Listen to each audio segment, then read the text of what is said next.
What's up, everybody? Welcome back to another episode of Rebbe Nachman and Resilience, where we discuss my two favorite topics, Rebbe Nachman and Resilience, and we discuss the intersecting point of both of them. In today's episode, I wanted to discuss switching to a paradigm of mental health versus a paradigm of mental illness. Why is the starting point for most of our conversations a starting point of disadvantage, of lack of health, of suffering, and of anxiety? We all know the more a person focuses on that black dot that's surrounded by the white, the more that black dot you see until you're totally subsumed and encompassed by it.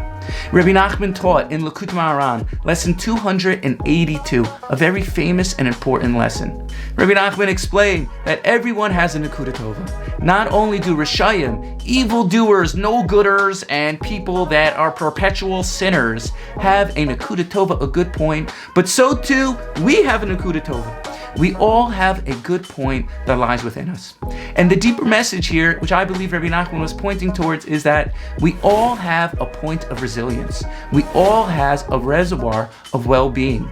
Our default restore to factory settings is mental health, not mental illness. I like to think about it like if you had a tablet and your tablet was totally messed up, there's a way that you could restore to its factory settings that it's totally wiped clean. So too, all of us has within us a point of resilience. I like to call this a resilience gene. Our restore to factory settings is good. It's wipe the slate clean. But we always start the conversation for some reason from a point of disadvantage, from a point of lack of health, and from a point of suffering. Something I think about and I ask my clients is, and I ask you watching this video, is with the absence of those negative thoughts and feelings, how would you feel? Would you feel more secure? Would you feel calmer?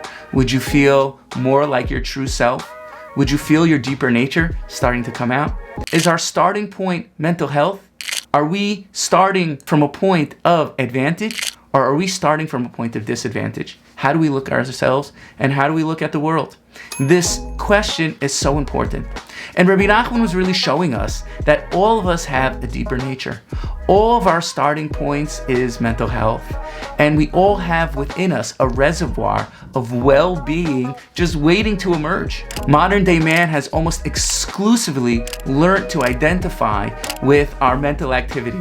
So therefore, if we're feeling good, we say, look at me, I'm feeling good, I must be successful, I must be doing good in life. And when we're feeling bad, the inverse is true. We say, oh, look at this, I'm doing terrible, poor me, poor Shia, my life is going nowhere and I'm not successful. And what we need to start to relate to is the consciousness that lies within. We need to see we are not our thoughts and our feelings, we are not our emotions, but we're something much greater. And Rebbe Nachman was really pointing to this point by telling us we all have a Nekuda Tova. We all have a point of resilience.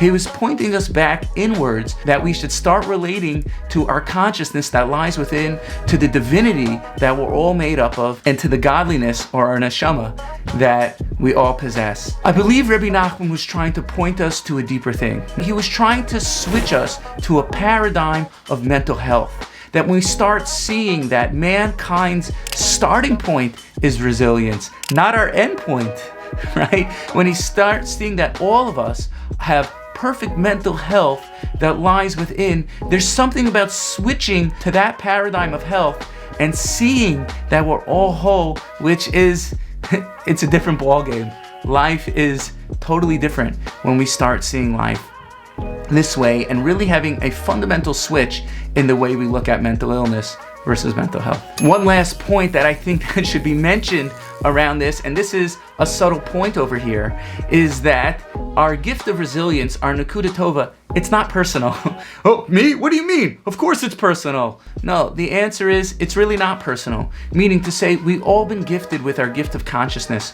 We've all been gifted with mental resilience. We've all been gifted with a neshama, a soul. We've all been gifted with divinity. And this is so important to see, because when we think our mental health is personal to us, so therefore I either have it or I don't have it. Well, I'm either worthy of having mental health or I'm not worthy of mental health. But when we see that we're all gifted with this impersonal intelligence, with this impersonal divine gift that's been bestowed to us, what that means is we're not an exception to the rule, you're not an exception to the rule, and it's something that we all have. Then we're really able to start living life from a point of advantage as opposed to a point of disadvantage. Anyways, I hope you found this video helpful. As always, if you like this video, hit that subscribe button, push that like, and please forward to a friend. This way these videos can spread, and I'll see you in the next one. Have a good one, everybody.